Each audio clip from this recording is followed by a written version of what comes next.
Pourquoi, pendant qu'une partie de la population mondiale dépense des fortunes dans toutes sortes de plans d'amaigrissement, une autre partie meurt littéralement de faim? Pourquoi les ressources mondiales sont-elles si injustement réparties? Pourquoi le fossé entre riches et pauvres, au lieu de se rétrécir, ne fait que s'élargir? Les vraies réponses aux vrais problèmes à l'heure de la bonne nouvelle.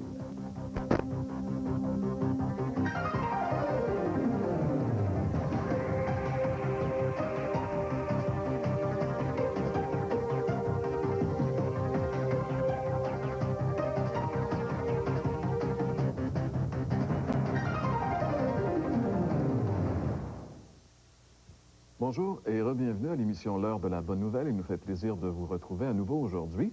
On en est déjà rendu à notre 9e émission dans cette série de 10 émissions.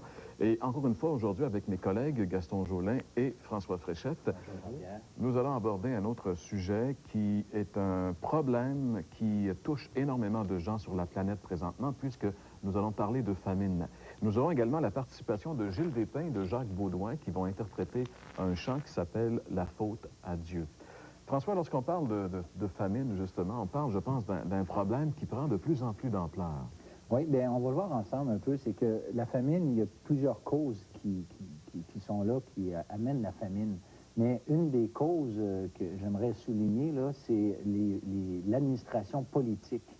Et j'ai quelques articles là, à citer qui nous amènent cet état de choses-là.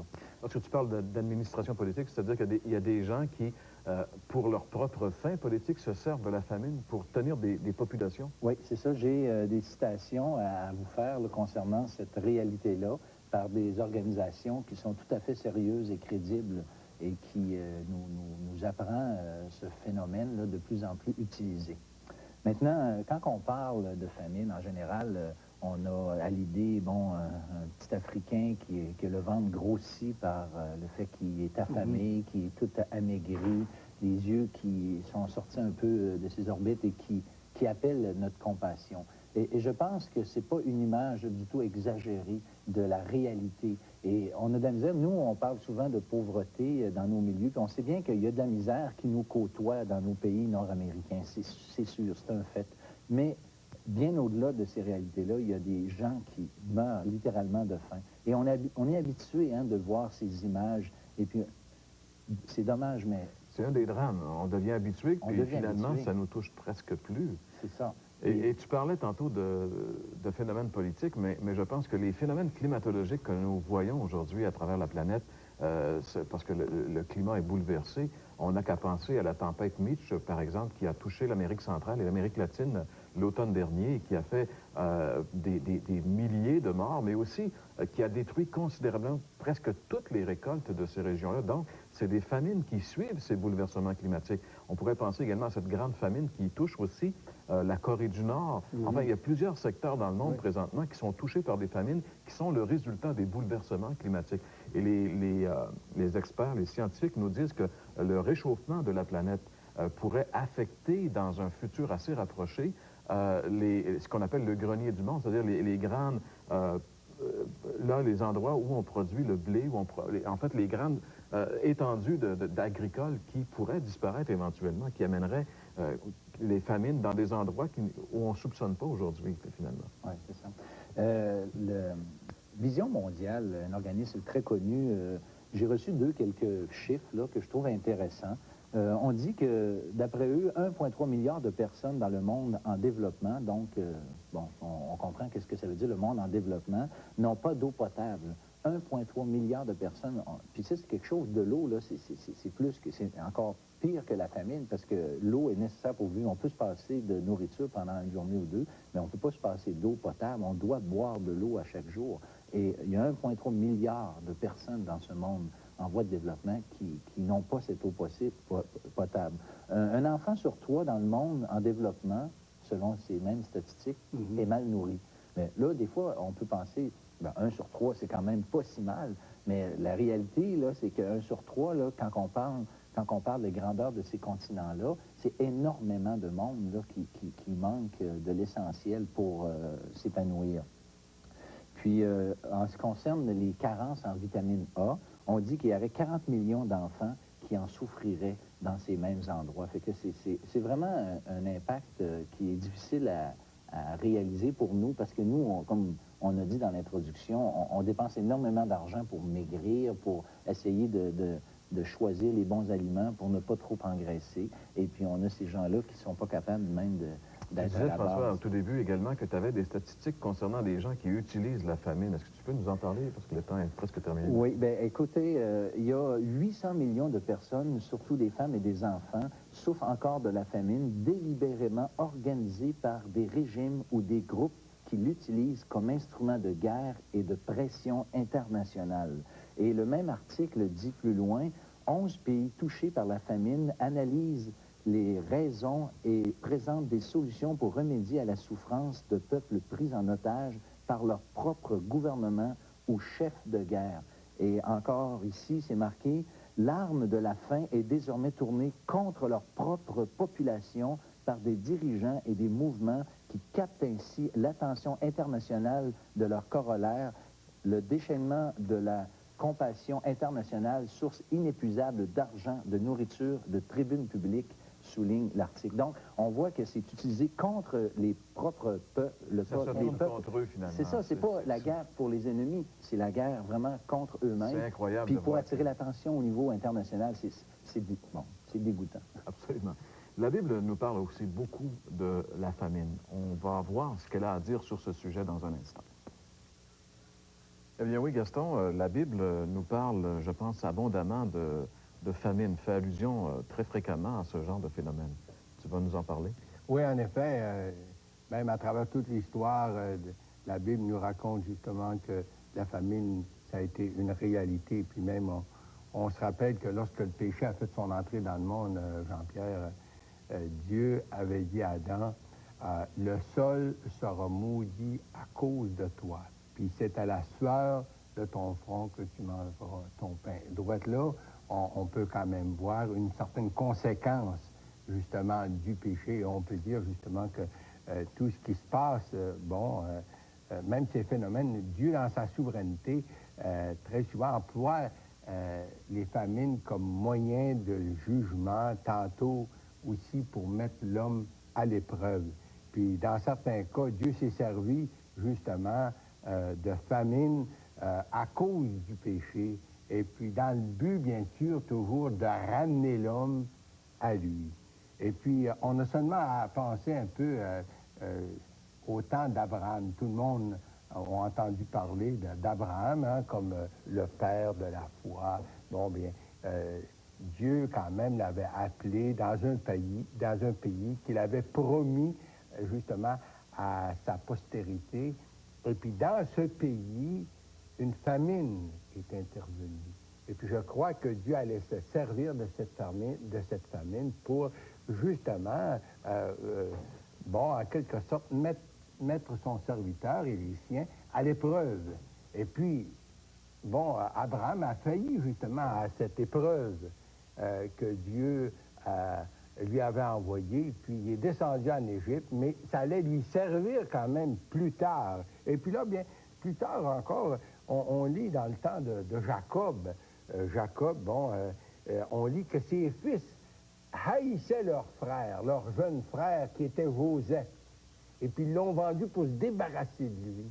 Et puis là, bien, Joseph se retrouve finalement dans les prisons d'Égypte. Et puis c'est dans ces prisons d'Égypte que Dieu se sert justement de tout ce cheminement-là. Il se sert de Joseph pour expliquer d'abord les songes de certains personnages de la cour du roi. Et puis ça allait l'emmener à expliquer un des songes que le roi, le pharaon, qui était, lui, le roi de cet empire dominant du temps, pour justement lui expliquer qu'il allait venir 7 années d'abondance, puis ça allait être suivi de 7 années de disette ou de famine, une famine épouvantable. Puis Dieu allait justement employer cette famine-là pour emmener, si vous le voulez bien, ou faire de Joseph le sauveur de cette famille ou de ce peuple qui était le peuple Israël, le début de cette nation.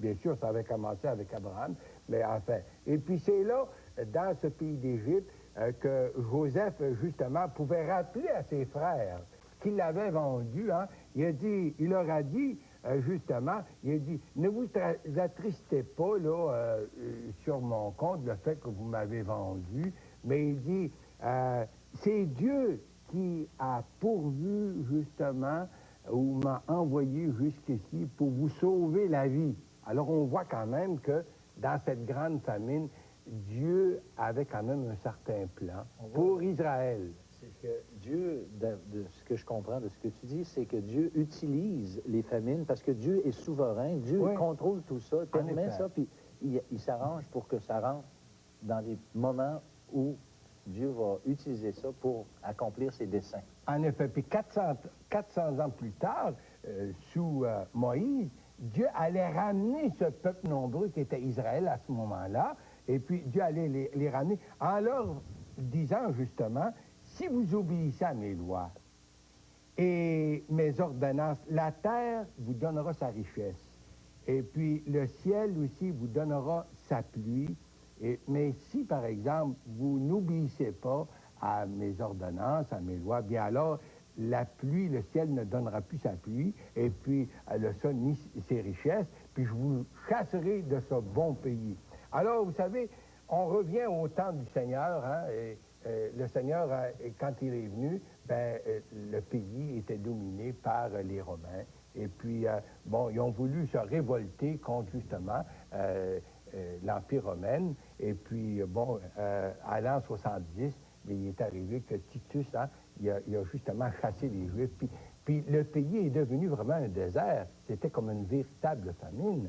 Ah, puis le Seigneur aussi allait l'employer lorsqu'il parle du prodigue, par exemple. Hein? L'enfant prodigue qui s'en va, qui quitte chez son fils lui, et puis là, qui s'en va pour vivre justement dans le péché, dans la débauche. C'est justement là qu'il y a une famine. Puis là, une famine arrive. Hein? Puis c'est encore, Dieu se sert de cette famine. Pourquoi? Pour ramener le prodigue à la repentance, pour le ramener à Dieu. C'est un peu l'histoire du monde. Mais je voudrais quand même continuer en disant que, vous savez, on approche la fin. Puis le Seigneur avait dit, ce qui est arrivé du temps de Noé, là, ça va arriver aussi à la fin. On vit là la période de l'apostasie, où de plus en plus les gens s'enfoncent dans le péché, où les gens mettent Dieu de côté, où les gens ignorent Dieu, puis vivent comme des sans-dieux. On est là, présentement. Et puis tout ça nous dit que justement, là, on est presque à la fin, à la toute fin, où l'Antichrist va entrer en scène, le grand dictateur des derniers temps. Je crois que la plupart des gens ont entendu parler quand même. Hein? Alors, voyez, là, ça nous rappelle justement que le Seigneur va revenir, comme c'était le cas avec Noé. Avant que Dieu fasse pleuvoir ses jugements, parce que la famine, ça peut être un jugement, bien alors, avant que Dieu fasse pleuvoir ses jugements sur la terre, il a placé Noé et sa famille à l'abri. Puis le Seigneur va revenir, c'est dans les Écritures, le Seigneur va revenir pour prendre à lui, justement, les siens, ceux qui sont sauvés, ceux qui vraiment se sont donnés au Seigneur, qui ont cru, qui vraiment marchent avec le Seigneur. Et puis, justement, là, ça va être la période de l'Antéchrist sur lequel Dieu va verser ses jugements. Et un de ces jugements, encore la famine, ça va être la famine. Puis ça va être une famine telle que le pain, la nourriture de base va être rationnée. Et puis, ça va être mondial, parce que cet antéchrist va dominer, ça va prendre son numéro pour acheter, pour vendre, pour survivre en quoi. Et puis c'est lui qui va dominer même sur la religion. Il va faire, si vous le voulez bien, il va donner une place d'honneur à la religion, tout ça, mais finalement, il se déclare lui-même Dieu, et puis en fait, ça va être le plus grand dominateur. Dictateur. Un dictateur, un vrai dictateur, en effet. Et puis justement, la famine va être un des fléaux. C'est justement sur le règne de l'Antéchrist que Dieu verse ses jugements sur la terre à cause du péché de l'homme. Justement parce que les gens qui n'ont pas voulu de la vérité pour se convertir, pour être sauvés, nous dit l'Écriture, bien Dieu leur envoie un esprit d'égarement, c'est-à-dire ils vont s'associer à l'Antichrist, mais ils n'auront pas de choix finalement. Hein? Ils n'ont pas voulu de la vérité, personne ne va être neutre. Ils n'ont pas voulu de la vérité pour être sauvés. Bien alors, ils vont justement s'associer, ils vont se soumettre à l'Antichrist, puis ils vont l'accepter comme un Dieu, comme Dieu. Et puis, hein, et justement, ils vont connaître justement la plus grande des famines que le monde n'a jamais connu. C'est un des jugements à ce moment-là que Dieu envoie sur la terre. Il y a une pensée qui vient à mon esprit en relation. Est-ce que ça veut dire qu'à chaque fois où il y a des famines, ça veut dire que c'est des jugements de Dieu? Je pense pas qu'on puisse dire ça non plus, non? Non, Si j'ai bien compris à travers ce que Gaston vient de nous dire, c'est que finalement, à travers toute l'histoire de la Bible, Dieu a utilisé à certains moments donné des famines, et il y a des famines qui viennent également dans le futur parce que l'histoire n'est pas terminée. C'est vrai. Eh bien, les famines, comme on vient d'en parler, on pourrait dire c'est peut-être juste l'œuvre de Dieu, mais je pense que non. Comme François nous l'a dit au tout début, il y a des hommes qui ont comme des intérêts malsains à vouloir une telle situation. On en parle dans un petit instant.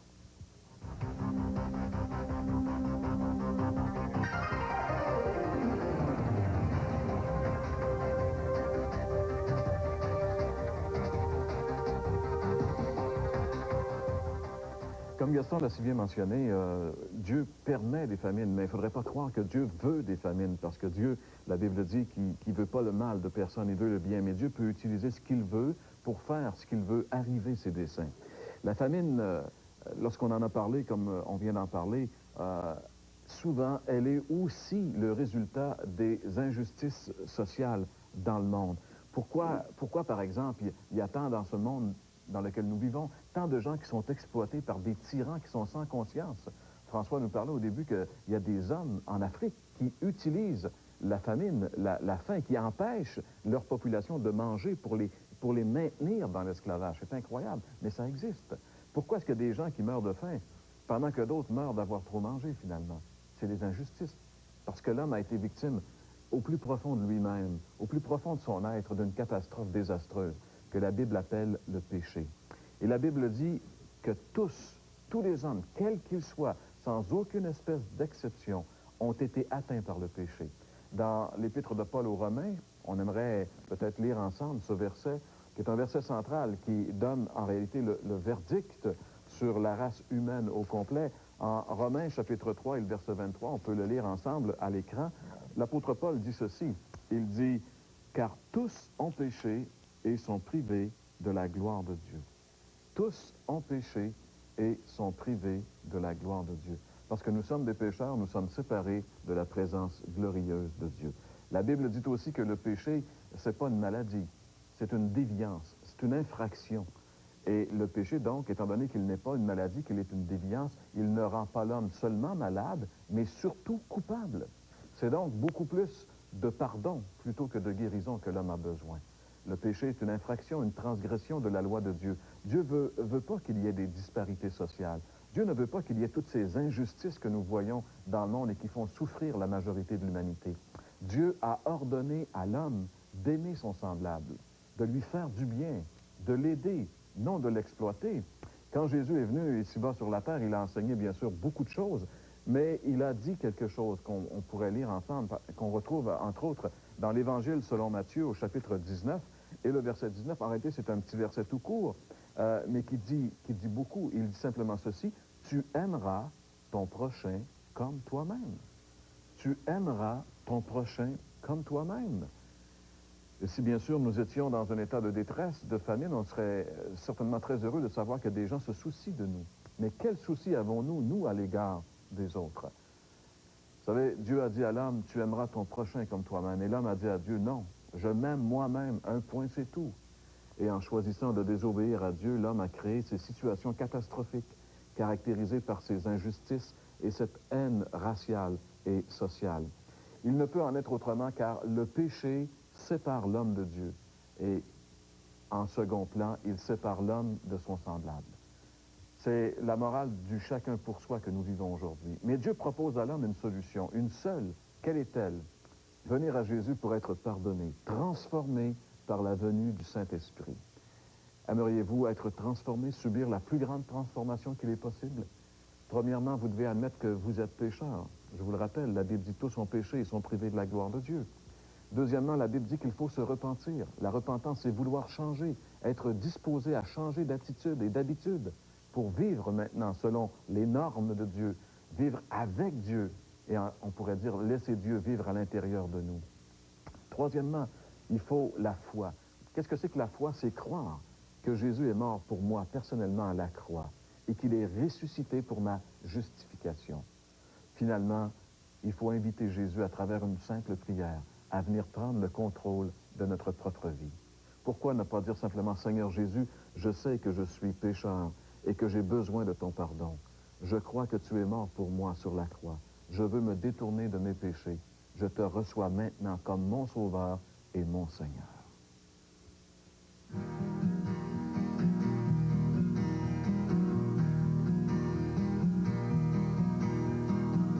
Si devant le poste de télévision,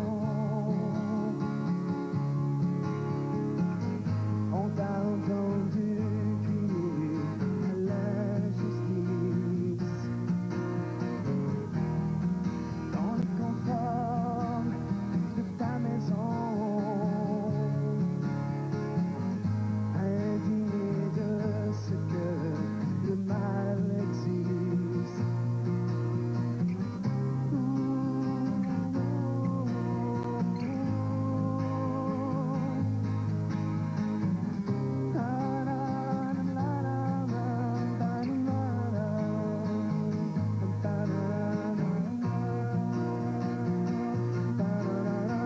Toujours prêt à dire des opinions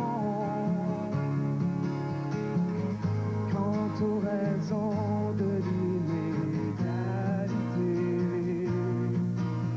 En peu de mots, voici l'explication de tous les problèmes de l'humanité. Toi, tu sais évidemment qui est coupable, qui est innocent. Ce sont les mêmes tout le temps et trop souvent. C'est toujours vers le ciel que tu tournes tes yeux et tu dis dans ton cœur ces mots odieux, c'est la faute à Dieu. Qui es-tu, homme, pour contester contre celui qui te donne la vie? Tu devrais toi-même lui abandonner ton cœur, ton âme et tes pensées aussi.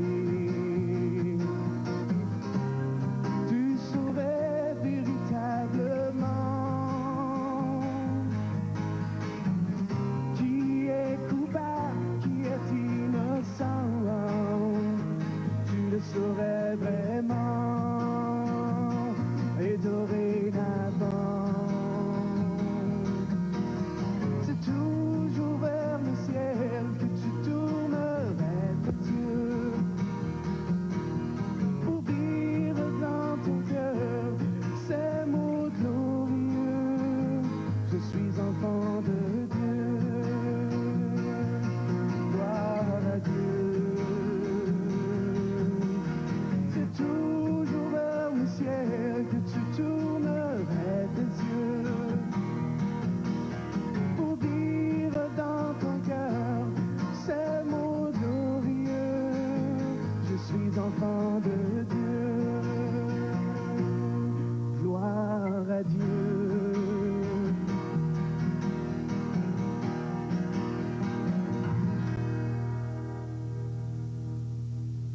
Merci beaucoup, Gilles et Jacques. Messieurs, lorsqu'on parle de famine, il y a toujours le danger d'attribuer à Dieu des choses qu'on ne voudrait pas qu'il lui soit attribué. Il y a aussi, comme on l'a fait, nous, la solution, on le sait, pour quel que soit le problème, c'est toujours Jésus qui est la solution. Mais on sait aussi que même si les gens viennent à Jésus, il va quand même continuer d'avoir des cataclysmes et d'avoir des famines, comme tu l'as si bien mentionné, Gaston, même dans le futur, il y aura probablement les plus grandes famines sont à venir. En effet, oui. Et puis, en fait, on doit se rappeler que Dieu ne veut pas la mort du pécheur. Dieu ne veut pas vraiment, détruire l'homme. Mais Dieu veut son bien, puis c'est comme si Dieu met tout en marche dans le but de ramener l'homme pour que l'homme puisse revenir à lui, parce que lui, c'est lui la réponse. Puis Dieu aime l'homme, puis Dieu voudrait justement établir cette relation d'intimité même avec l'homme. Je trouve ça intéressant parce que une des raisons, une des choses qui m'a bien touché, moi, lorsque j'ai donné ma vie au Seigneur, lorsque je me suis vraiment converti à lui, il y a 25 ans maintenant, c'était le règne de justice qui va un jour avoir lieu. Et moi, j'avais cette soif de justice. Et quand on voit ces iniquités et cette injustice bon, par rapport à la famine, bien là, moi, j'ai vraiment été touché par cette grâce que Dieu allait un jour établir sa justice. Parce que c'est pas maintenant comme Dieu veut. C'est ça qu'il faut bien comprendre. Bientôt, ce sera comme Dieu veut. Et puis nous, eh bien, bientôt, on doit vous quitter parce que le temps est presque terminé. Et aussi, la semaine prochaine, soyez avec nous puisque nous parlerons de faillite. Passez une excellente semaine et soyez de retour pour la dernière de l'heure de la bonne nouvelle la semaine prochaine.